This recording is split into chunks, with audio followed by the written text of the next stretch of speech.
সহজ করে আপনাদেরকে বুঝাই। যেমন ধরুন, একটা পরিবারের 3 জন সদস্য, স্বামী, স্ত্রী আর সন্তান। তাদের সকালবেলার ব্রেকফাস্টে স্বামীর 3টা রুটি লাগে, স্ত্রীর 2টা লাগে, আর সন্তানের 1টা রুটি লাগে। এখন আমি যদি সমান সমান করে আদল করতে চাই, সবাইকে যদি 3টা করে রুটি দেই, তাহলে স্বামী বেচারার জন্য ঠিক আছে, কিন্তু স্ত্রীর জন্য একটা বেশি হয়ে যায়। আর সন্তানের জন্য কয়টা বেশি হয়?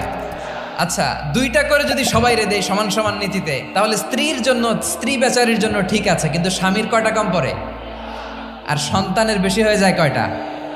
আচ্ছা, সমান সমান নীতিতে সবাইকে যদি সকালের নাস্তার জন্য 1টা করে রুটি দেই, সন্তানের জন্য ঠিক আছে, কিন্তু স্ত্রী বেচারির কম পড়ে কয়টা? স্বামীর কম পড়ে কয়টা?